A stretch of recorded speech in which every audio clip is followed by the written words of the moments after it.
तो चकमा हाजोंग का जो मुद्दा है ये एक बार बार यही एक मुद्दा है अरुणाचल प्रदेश में। ये एक हॉट टॉपिक है कह सकते हैं आप। हमारे जो लोगों के लिए लोगों ने नमो तस्सा भगवते।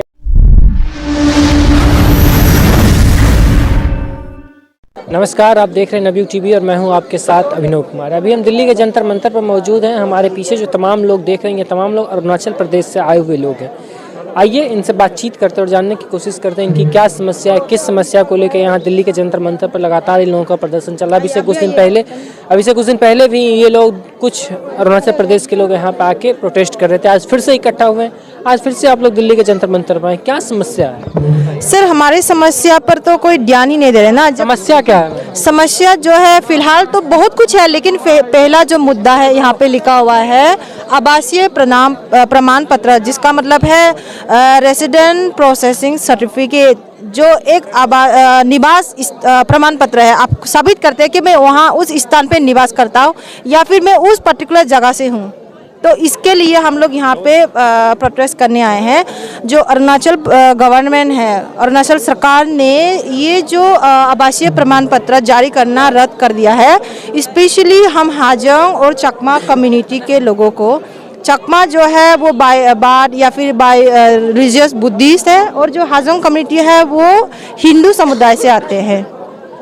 किरण रिजिजू कानून मंत्री हैं देश की, अरुणाचल से वो भी आती हैं। उनसे कोई बातचीत हुई है आप? बहुत टाइम हो चुका है, बहुत बार हो गया है।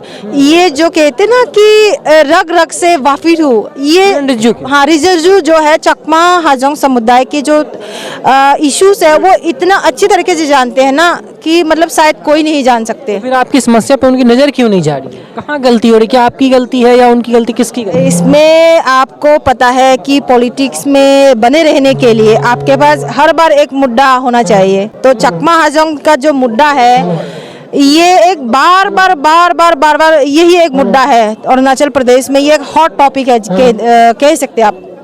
ये पेमा खांडू से इस मुद्दे पे लेकर आप लोगों की बातचीत हुई है इस यहाँ आने से पहले? पेमा खांडू जी से भी मिल चुके हैं। इवन हमारी जो आप जानते हैं कि जो मेमोरेंडम है पता नहीं कितने बार, अनगिनत टाइम हम लोग ने सबमिट किया है। इसके अलावा जो पेमा खांडू जी है उनको भी मालूम है, जो किरण रिजिजू जो है उनको भी अच्छी तरीके से मालूम है। इवन जो देश के सर्वोच्च न्यायालय है, सुप्रीम कोर्ट है, उन्होंने 2015 के वर्डिक्ट में बोला था कि अरुणाचल प्रदेश के जितने भी समुदाय कम्युनिटी यानी कि ये हाजोंग और चकमा, ये हाजोंग कम्युनिटी से हम लोग हैं जो यहाँ पे जन्म हुए ना, बाय बर्थ सिटीजन हैं। तो उन्होंने कहा है कि देश के नागरिक होने के नाते हम सभी को, चकमा और हाजोंग समुदाय को बराबर का हक है। लेकिन फिर भी स्टेट गवर्नमेंट जानबूझ के हमारे जब बात आती है चकमा हाजोंग समुदाय पे है, वो उस बात पे मुकर जाते हैं, वहाँ पे वो लागू नहीं करते हैं। किरण रिजिजू जी की बात होती है, वो कानून मंत्री हैं। आप लोग को सुप्रीम कोर्ट से भी कहा, आदेश आ चुका था साल 2015 में, जैसा कि इन्होंने कहा। फिर भी किरण रिजिजू के कानून पे जू क्यों नहीं रेंग रही? आप लोगों की क्या वो चुनावी मुद्दे इसको बनाने की कोशिश कर रही है? एक्चुअली जो भी है अंदरी बात, वो तो खुल के किसी को भी नहीं पता। खुल के नहीं बोलते अरुणाचल के नेता? वो तो बिल्कुल बोलते हैं। अभी किरण रिजिजू जो है 28 तारीख को ये गए हैं नाहरलगुन में, जाके बोला, उन्होंने एक स्टेटमेंट दिया था जिसमें कहा था कि चकमा और हाजोंग कम्युनिटी को हमने रोक के रखा है, कि जो सिटीजनशिप है उनको फायदा है। ये किरण रिजिजू के ही चाल है, वो मेन है। अरे वो देश के कानून मंत्री है। आप जब हमारे समुदाय 60,000 लोगों को न्याय नहीं दे सकते तो आप देश की सरकार कैसे चलाएंगे? जो 100 करोड़ जनता है उनको कैसे न्याय दिलवाएंगे? जब हम 60,000 है, मुश्किल से 60 या 65 होंगे हाजोंग और चकमा कम्युनिटी को मिला के, उनको न्याय नहीं दे सकते तो आप देश के 100 करोड़ लोगों को कैसे न्याय देंगे? अगर आपकी सरकार अगर बात नहीं मानती तो क्या इसका असर 2024 के चुनाव पे मिलेगा? बिल्कुल मिलेगा सर। जो भी हमारे उधर जितना भी हमारे कंस्टिट्यूएंसी में क्या बोलते हैं वोटर्स है, बिल्कुल वो उन लोगों से बिल्कुल मिलेगा कि 2014 का इलेक्शन में। अच्छा, एक चीज़ बताइए, करप्शन का बात हो रहा है। अरुणाचल के तमाम लोग, आपके अरुणाचल टोको सीटल जो आप जानते होंगे, वो पिछले 6-7 महीने से अरुणाचल में करप्शन को लेकर पेमा खांडू जी पे आरोप प्रत्यारोप को 12 करप्शन की लिस्ट के करोड़ों का भ्रष्टाचार है, उसको लेकर दिल्ली के जंतर मंतर पे, रामलीला मैदान पे तमाम जगह प्रोटेस्ट कर रही हैं। ये क्या मामला है सर? इस पर तो मैं खुल के नहीं बता पाऊंगी, क्योंकि आप जानते हैं हमारा फिलहाल जो मकसद है ये हमारा आरपीसी है, तो ये उनका अपना टॉपिक है। देखिए, आपको जानते हैं हर सरकार में हर जगह पे करप्शन होती है, तो ये उनका है, इसमें मैं मतलब इतना डीपली नहीं बता पाऊंगी। तो क्या अरुणाचल के जितने भी मंत्री हैं वहाँ पे वो शिक्षा की बात होती है, स्वास्थ्य की बात होती है, वहाँ पे शिक्षा और स्वास्थ्य की क्या स्थिति है? देखिए, स्पेशली बाकी अरुणाचल प्रदेश का तो मैं भी खुद नहीं जानती हूँ, काफी बड़ा आपके क्षेत्र, लेकिन हमारे जहाँ बात आती है हमारे क्षेत्र की, तो वहाँ पे जो शिक्षा और स्वास्थ्य की जो स्थिति है ना, आप जहाँ बोल सकते कि 0 पॉइंट है, आउट ऑफ 5 या आउट ऑफ 10 बोल सकते हैं, 0 पॉइंट है, 0।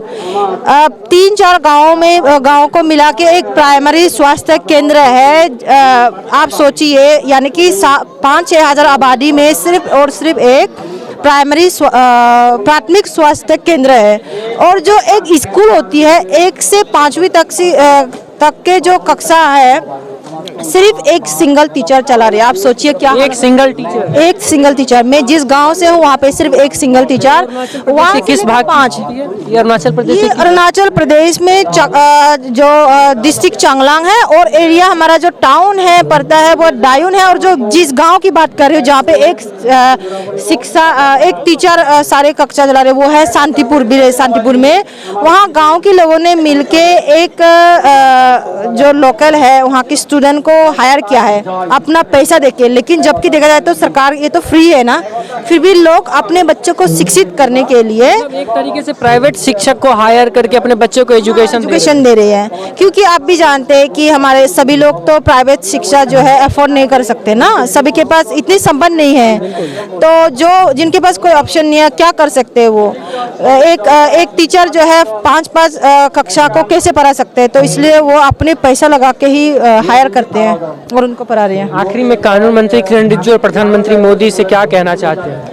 किरण रिजिजू जी से यही कहना चाहूँगी मैं, बार बार जो पहले बोला था कि अब हम चकमा हाजोंग समुदाय 60,000 लोगों को न्याय नहीं दे सकते हैं। जिस प्रदेश से आप आते हैं वहाँ के लोग परेशान हैं, यानी कि हम लोग परेशान हैं, तो आप देश में क्यों बैठे हैं, सेंटर में क्यों बैठे हैं कि आप बोल रहे कि हम कानून सबके लिए बराबर बनाएंगे, सबको न्याय मिलेगा। तो हमें तो पहले न्याय दिलाओ ना, तभी आप सेंटर की बात करो। पहले अपने एरिया में तो देखो, तो भी सरकार है।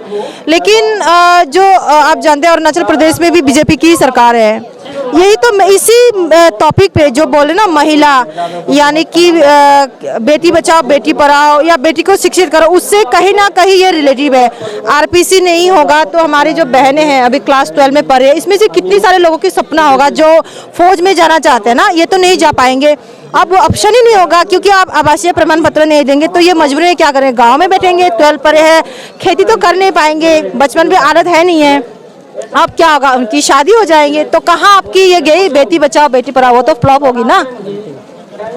तो ये लोग अरुणाचल से आए हुए लोग हैं। आवासीय प्रमाण पत्र जो था उसको रद्द कर दिया गया है और इसी को लेकर आज दिल्ली के जंतर मंतर पे ये लोग तमाम पिछले कुछ दिनों से लगातार प्रदर्शन कर रहे हैं। और अरुणाचल से किरण रिजिजू जी आते जो कि कानून मंत्री हैं। सुप्रीम कोर्ट का एक आदेश आया था 2015 में, उन्होंने ही सुप्रीम कोर्ट में यह पारित कर दिया गया, लेकिन फिर भी अरुणाचल के ये तमाम लोग, इनकी स्थिति में कोई सुधार नहीं हो रही। और बेटी बचाओ बेटी पढ़ाओ की बात होती है, भारतीय जनता पार्टी के तमाम नेता बेटी बचाओ बेटी पढ़ाओ के नारे लगाते हैं। अगर बेटी बचाओ बेटी पढ़ाओ का नारा अगर हो सही में सक्सेसफुल है तो फिर ये सारी महिलाएं कौन सी, ये सवाल खड़ा होता है। और इस पूरे घटनाक्रम पे आप क्या सोचते हैं हमें कमेंट करके जरूर बताइएगा। तो फिलहाल के लिए इतना ही, बाकी की तमाम खबरों के लिए देखते रहिए नवयुग टीवी। धन्यवाद।